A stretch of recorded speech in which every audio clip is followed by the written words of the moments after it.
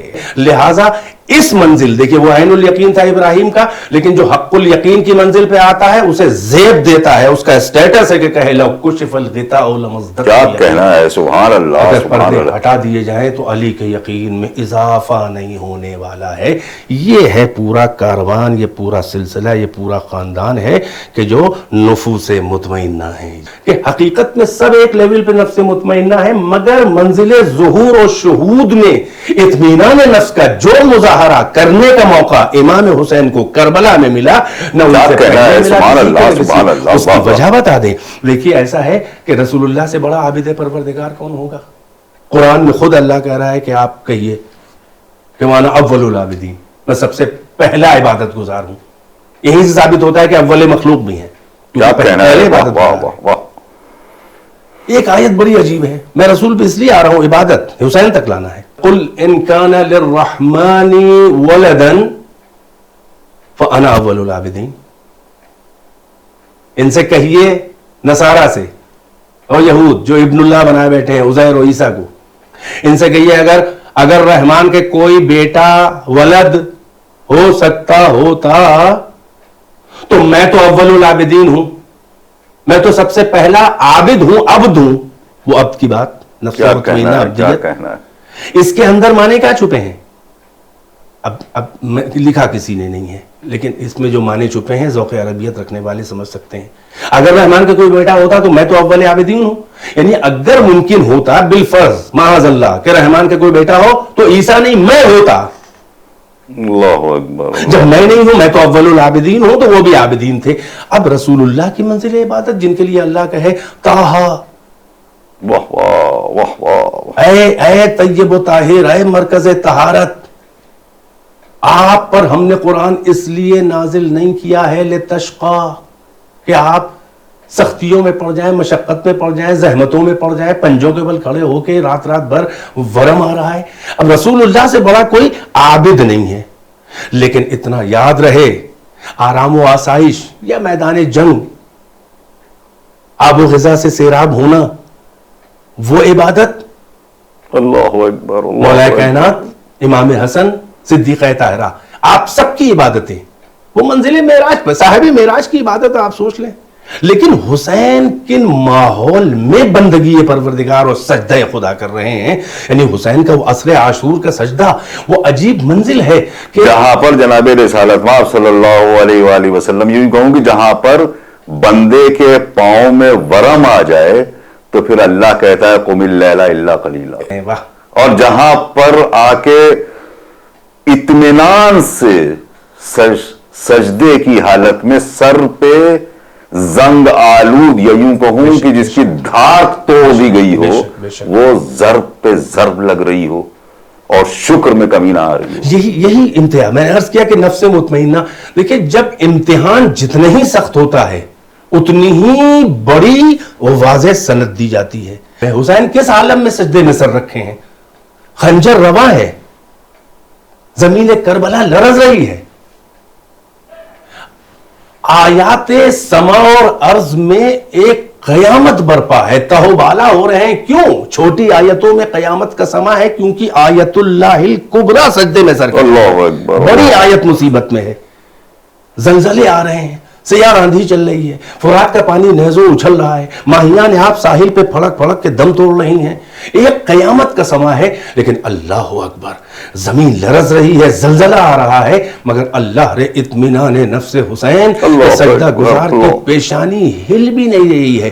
یہ اطمینان نفس دیکھ کر مشیت کو پیار آیا ہے کہ تو ہی تو مصداق اتم ہے، تو ہی تو مصداق جلی ہے اس کا. اسی لیے آیت نے اس لہجے میں کہا یا ایتھا النفس، یہ آواز گونجی.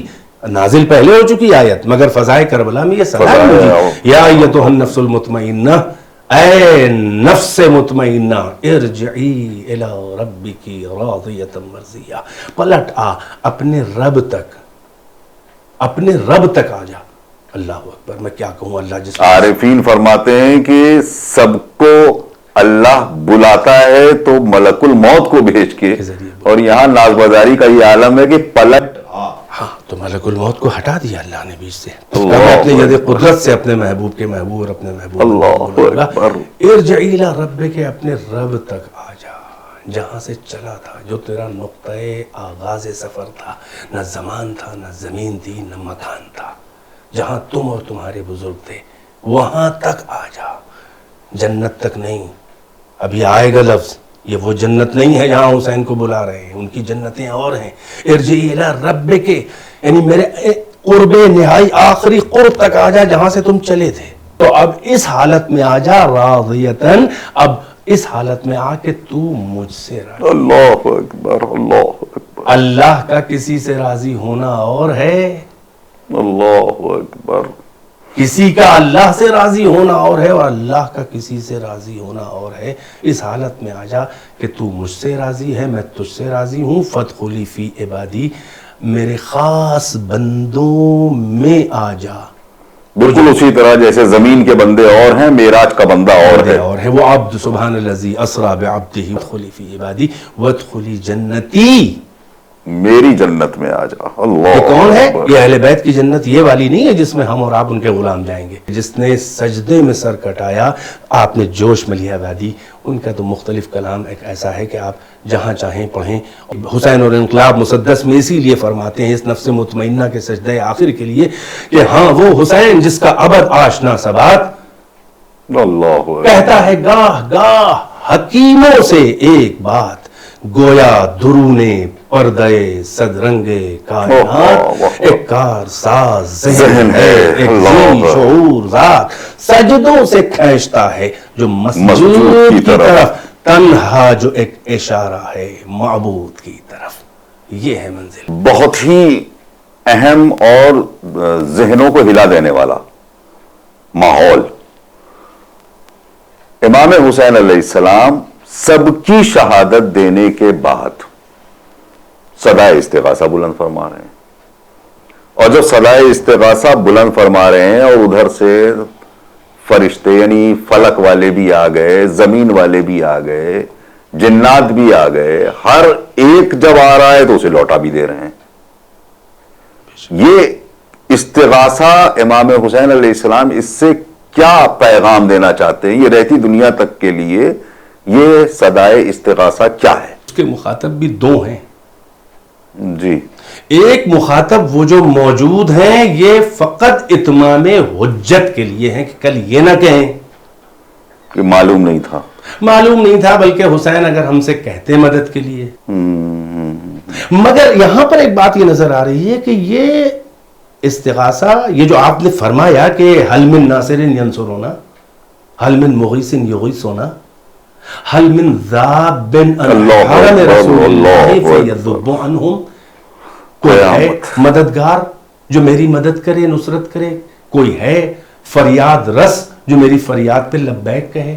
کوئی ہے کہ جو رسول اللہ کے حرم یہ نبی زادیوں سے دشمنوں کو دفع کرے؟ گھیرے ہوئے ہیں آدھا. اللہ اکبر، اللہ اکبر. اچھا، کاہے کی نصرت چاہ رہے تھے حسین؟ کیا اپنی جان بچانے کے لیے نصرت چاہ رہے تھے؟ کیا اون محمد کے قتل ہونے کے بعد کیا حسین کے دل میں تمنا تھی؟ کیا قاسم کی زندگی میں پامال ہو جانے کے بعد حسین جینا چاہ رہے تھے؟ کیا اکبر کا جنازہ اٹھا کر حسین میں کوئی چاہ زندگی کی رہ؟ کہہ تو دیا تھا یا بنیہ علی الدنیا بعدک الافا، اے میرے بچے تیرے بعد زندگانی دنیا پہ خاک ہے. خاک ہے. کیا اصغر کا لاشا ہاتھ کے اوپر لے کر مظلومیت اور پشت خیمہ پہ دفنا چکے، کیا حسین اصغر کو دفن کرنے کے بعد زندہ رہنا چاہ رہے تھے؟ دیکھیں، استغاثے کی کئی منزلیں ہیں. ایک استغاثہ اصغر سے پہلے ہے، ایک استغاثہ اصغر کے بعد ہے. اب ہم اس مطلق استغاثے کی بات کر رہے ہیں. تو حسین زندہ نہیں، ظاہر ان کو معلوم تھا اتنے لوگوں کے بعد حسین کیا کریں گے جی کے. تو یہاں سے معلوم ہوا کہ اپنی جان بچانے کے لیے یہ استغاثہ نہیں تھا، یہ نصرت نہیں مانگ رہے تھے، بلکہ صبح قیامت تک کے آنے والے مسلمانوں اور انسانوں کے لیے اپنے مقصد کی حفاظت کے لیے نصرت اور مدد مانگ رہے تھے. یہ امام ہے وقت کا. حضرت ابراہیم کیا تھے؟ للناس اماما، لوگوں کے امام. حسین کائنات کے امام ہے. جہاں جہاں کا اللہ رب ہے، جہاں جہاں کے رسول اللہ رسول ہے، حسین وہاں کے امام. اب آواز امام ابراہیم خلیل، قرآن کہہ رہا ہے کہ یہ امام بول رہا ہے، اللہ کہہ رہا ہے کہ تم اب پکارو، لوگوں کو دعوت دو، آواز دو. وَأَذِّن فِي النَّاسِ بِالْحَجِّ يَأْتُوكَ، اے ابراہیم لوگوں کو حج کے لیے آواز دو، وہ دور دراز سے آئیں گے تمہاری آواز پہ لبیک کہنے کے لیے. یہ آواز حضرت ابراہیم خلیل جو امامت کے منزل پہ فائز ہو چکے ہیں، یہ آواز بھی فقط اس وقت کے موجود لوگوں کے لیے نہیں ہے، بلکہ یہ بھی نسلوں نہیں. لکھا ہے روایات احادیث معتبرہ میں اہل بیت کی کہ اسلاب و ارحام میں جن وجودوں نے ابراہیم کی آواز ان تک پہنچی، اللہ نے پہنچائی، اور جنہوں نے لبیک کہا ہے انہی کو توفیق حج ہو پاتی ہے. جس نے اس وقت لبیک نہیں کہی تھی آواز ابراہیم پر، تو یہ آواز امام ہے جو صلبوں میں پہنچتی ہے. یہی روایتوں میں یہ بھی ملتا ہے کہ جیسے اللہ کے حرم کے پاس جب آپ پہنچتے ہیں تو لبیک کہنا پڑتا ہے، ویسے ہی حرم امام حسین کے لیے بھی ہے کہ جو وہاں جائے لبیک کہے. تو وہ بھی امام ہے، یہ بھی امام. وہ للناس اماما، یہ کائنات کے امام. تو حسین اس وقت جو آواز استغاثہ حل من ناصر ینصرنا، حل من مغیث یغیثنا، یہ آواز امام ہے اور یہ نسلوں تک پہنچی ہے. اس کا مطلب یہ ہے کہ یہ حسین اپنے مقصد الہی یعنی توحید، دین خدا، اسلام، شریعت محمد، انسانیت، اقدار انسانی، جو کچھ بھی حسین وہاں بچانا چاہ رہے تھے اور بچانے کے لیے قربانی دی ہے، جانتے تھے کہ صبح قیامت تک ضرورت ہے پیغام کربلا. کربلا اسکول ہے، مکتب ہے، اور یہ کربلا قابل تقلید ہے صبح قیامت تک. اس لیے اپنے مقصد پر لبیک کہنے اور اپنے مقصد کی نصرت اور مدد کے لیے حسین نے آواز استغاثہ بلند کی تھی، تاکہ صبح قیامت تک میرے مقصد میں وہ لوگ شریک ہو جائیں کہ جنہوں نے نسلوں میں، صلبوں میں لبیک کہی. اسی لیے آپ دیکھ لیجئے، حیرت نہ کیجئے کہ ہر ایک جو ہے کربلا کی یاد کیوں نہیں مناتا. کیا کہنا ہے، سبحان اللہ. آپ نے کہا کہ جناب علی اصغر کے پہلے کا جو استغاثے کا آپ نے ذکر کیا کہ اس وقت میں امام حسین علیہ السلام صدائے استغاثہ بلند کر رہے ہیں اور ادھر خیمے میں کوہرام مچا کہ علی اصغر نے اپنے آپ کو جھولے سے گرا دیا ہے.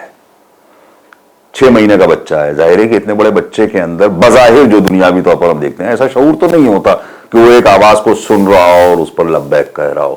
کیا کہیں گے یہاں پر آپ؟ امام حسین نے میدان کربلا میں ٹھہر کر 3 استغاثے لگائے. 3 مرحلوں میں استغاثے ہیں اور تینوں مرحلوں میں مخاطبین الگ الگ ہیں، فرق ہے. سب سے پہلا استغاثہ جسے کہا گیا ہے استغاثہ مطلق، بلا قید بلا شرط، یعنی عوالم اس میں شامل ہیں، عالمین شامل ہیں، جن و انس و وحوش و طیور، حتیٰ کہ ذات پروردگار بھی اس استغاثہ مطلق میں شامل ہے. اسی پہلے استغاثے کا سب سے پہلا اثر یہی ہوا، مشیت پہ، قلب مشیت پہ اثر ہوا اس نصرت کے استغاثے کا. اس پہلے استغاثے مطلق جس میں ذات پروردگار بھی شامل تھی، حسین کے سر پہ ایک رقعہ گرا. آپ نے اس رقعے کے مضمون کو دیکھا، اس میں لکھا تھا اے حسین، اے میرے محبوب، محبوب کے محبوب، قتل و شہادت تجھ پر فرض نہیں کی گئی. اللہ اکبر. کہ تو میری محبت میں، میرے دین کی بقا کی خاطر تو نے اتنی عظیم قربانیاں میری بارگاہ میں پیش کی ہیں. حسین چاہو، تمہیں اختیار ہے، چاہو تو اپنی جان بچا لو اور چاہو تو اپنے رب سے ملاقات کر لو. امام حسین نے فرمایا کہ پروردگارا، میں ترجیح دیتا ہوں تیری لقاء، تیری زیارت، تیری محبت میں تیرا دیدار ہو جائے، تیرا قرب، تیری رضا. یہاں سے معلوم ہوا کہ حسین حکم کی بنیاد پر کربلا میں نہیں آئے ہیں. اگر امر و حکم ہوتا تو ایک سر کافی ہوتا امر کی تعمیل کے لیے، مگر حسین محبت میں کربلا میں آئے تھے اور محبت کے مطالبات لامحدود ہوتے ہیں. حسین نے کہا کہ پروردگارا، بس مدد تو تیری چاہیے، سر بچانے کے لیے نہیں، سر کٹانے کے لیے. یہ اتنے تحفے تیری بارگاہ میں پیش کیے ہیں، یہ کاسہ سر کا نذرانہ بھی تیری بارگاہ میں قبول ہو جائے. اس کے بعد اب جو حسین نے دوسرا استغاثہ بلند کیا، اب ارواح انبیاء فضائے کربلا میں، رسولوں کی، نبیوں کی روحیں سب اپنے وجود مثالی میں، جسم مثالی میں، جسم برزخی میں، ہر ایک فضائے کربلا کے میدان میں. اور کیونکہ ملائکہ اور عقول قادسہ، ماں سے واللہ، ساری مخلوق اس استغاثے کا مخاطب تھی، تو ملائکہ سماوات فضائے کربلا میں چھا گئے. آگے آگے جبرائیل ہے. حسین نے سر پہ سایہ جو محسوس کیا خون کی، تو سر اٹھا کے دیکھا جبرائیل ہے، اور کہہ رہے ہیں اے میرے حبیب، رسول اللہ کے حبیب، اے حسین، حاضر ہے آپ کا خادم مدد کے لیے لشکر ملائکہ کے ساتھ، آپ کی نصرت کروں، آپ کے دشمنوں سے جہاد کروں، ان کو قتل کروں، فی النار کروں. امام حسین نے کہا جبرائیل ہٹ جاؤ، تم سے مدد نہیں چاہیے. روایات میں یہ بھی ہے کہ جبرائیل نے کہا شہزادے، سیدہ کے ساتھ میں نے بھی چکی چلائی ہے، سیدہ کے ساتھ میں نے بھی جھولا جھلایا ہے آپ کا. لیکن حسین نے کہا کہ یہ وقت امتحان ہے، مجھے یہ نصرت نہیں چاہیے، مجھے جان نہیں بچانی ہے، جلدی چلے جاؤ. انبیاء اور مرسلین نے آگے بڑھ کے کہا. حسین نے کہا آپ سب کے مقاصد، آپ سب کے خواب کو شرمندہ تعبیر کرنے جا رہا ہوں. حضرت ابراہیم سے بھی یہی کہا، ہمیں کسی کی مدد نہیں چاہیے، سب رو رہے ہیں، حسین یکا و تنہا ہیں، ہم دینا چاہ رہے ہیں. پھر حسین نے جو تیسرا استغاثہ لگایا تو ادھر سے کوئی کیا جواب دیتا. ہاں، حسین کے کانوں میں شور گریہ بلند ہوا خیمے کی طرف سے.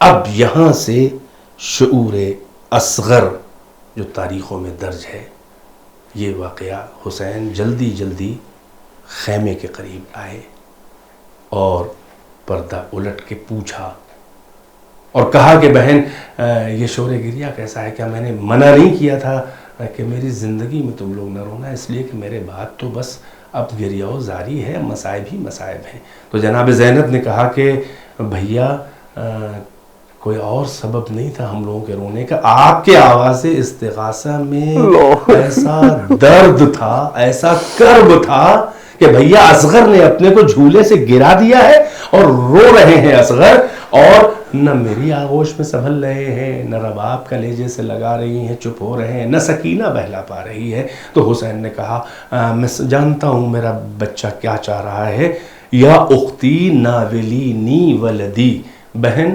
لاؤ میرے بچے کو مجھے دے دو۔ تب آغوش میں لے کے حسین چلے۔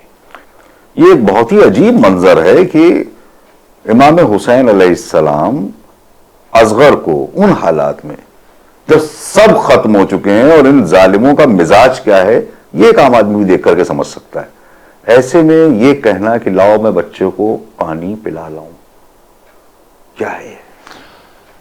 دیکھیے مقام رسالت و نبوت اور امامت وہ علم خدا کا مخزن ہے، مشیت کا برتن ہے، لیکن تقاضائے بشری تو ان سے بھی سلب نہیں ہوئے ہیں، جذبات تو ان پاکیزہ جذبات ہیں۔ معصوم جو ہوتا ہے وہ 100% انسان ہوتا ہے، ہم میں کا ہر ایک آدمی تو ہے 100%، اولاد آدم ہے، آدمی ہے، ایسے ہی تھے حضرت آدم بشکل ظاہر، مگر جو انسانیت جوہر بشریت ہوتی ہے، چنانچہ تقاضائے بشریت اس کے پاس ہم سے زیادہ شدید ہوتے ہیں، جتنی ہم، یعنی جو 100% انسان ہے وہ 100% سینسیٹیو ہے، حساس ہے، ہم سے کہیں زیادہ حساس ہوتا ہے معصوم، نبی، رسول، امام۔ اس لیے جتنی ہمیں پیاس لگتی ہے اس سے کہیں زیادہ پیاس کی اذیت امام کو، کیونکہ 100% سینسیٹیو ہے، حساس ہے، حساس ہے۔ جتنی ہمیں تکلیف ہوتی ہے عضو کٹنے پر کوئی یا گلا کٹنے پہ، امام کو اس سے کئی گنی زیادہ تکلیف، کیونکہ حساس ہے، 100% حساس ہے۔ تو اب یہ جذبات نہیں چھینے جا سکتے۔ پھر ایک ہوتا ہے مردوں کے جذبات اور ایک خواتین، اور پھر خواتین میں ماں کے جذبات، کہ جس کو بس مثال کے طور پہ پیش کی۔ اللہ بھی جب بندوں سے اپنی محبت، تو روایات میں آیا ہے کہ اللہ کتنا بندوں سے چاہتا ہے، بھائی یوں اندازہ لگا لو کہ جیسے ایک ماں اپنے بچے کو چاہتی ہے اس کا 70 گنا، یہ کثرت کے لیے ہے، یعنی جہاں پر محبت کا احساس دلانا ہو تو ماں کی مثال دی جاتی ہے۔ اب سوچیں، اور ماں بھی کون سی ماں؟ اگر شیرخوار کی ماں ہو۔ اللہ اکبر، اللہ۔ تو اب جو امام حسین نے کہا کہ ناولینی ولدی، اے بہن لاؤ میرے بچے کو مجھے لاؤ، تو اب روایت میں ملتا ہے کہ حضرت رباب آگے بڑھیں اور کہا کہ آقا کہاں لے جا رہے ہیں؟ کہا رباب چاہ رہا ہوں کہ یہ میں پانی بچے کے لیے تمہارے مانگوں گا تو یہ دیں گے نہیں، میں چاہ رہا ہوں کہ اصغر کا حال ان کو لے جا کے دکھا دوں، شاید کوئی اس میں انسان ہو تو تیرے بچے کو 2 قطرہ پانی مل جائے۔ کیسے کہہ دیں کہ جا رہا ہوں اس کے تیر لگے گا؟ اس لیے اس طرح کے لہجہ امام حسین نے، اور ظاہر ہے کہ وہ بامعرفت خاتون ہے، علی و فاطمہ کی بہو، جنت کے سردار کی زوجہ ہے، ساتھ میں رہ کے کتنے معارف معلوم ہیں، سب سمجھ رہے ہیں، مگر رشتوں کا اور رشتوں کی نزاکتیں اور جذبات کا لحاظ بھی وہاں پر کیا جا رہا ہے، لفظوں میں بھی لحاظ کیا جا رہا ہے۔ لہٰذا اس بچے کو حسین جب لے کے میدان کربلا کی طرف چلے ہیں تو دامن ابا، اس تپتی ہوئی دھوپ میں پیاسا، دامن ابا میں کا سایہ کر کے میدان کی طرف بڑھ رہے ہیں۔ لشکر اشقیہ سمجھ رہا ہے کہ حسین قرآن لا رہے ہیں، شاید حسین اب ہمتیں پست ہو گئی ہیں، حسین صلح چاہ رہے ہیں، قرآن کو بیچ میں رکھ کے لانا چاہ رہے ہیں۔ یہ وہی ہیں جنہوں نے نیزے پہ قرآن بلند کیا تھا۔ ہاں حسین قرآن صامت تو نہیں لے گئے تھے، لیکن جب دامن ہٹایا تو سب نے دیکھا کہ قرآن صامت نہیں بلکہ قرآن ناطق کا سب سے چھوٹا سورہ، بلکہ یوں کہوں کہ مصحف شہادت کا سب سے چھوٹا سورہ اور سب سے معتبر سورہ، جیسے قرآن صامت کا سب سے چھوٹا سورہ سورہ کوثر اعتبار و حقانیت و دلیل حقانیت قرآن بن کر خانہ کعبہ کی دیوار پر آویزاں کر کیا تھا رسول اللہ نے، یعنی پورے قرآن صامت کا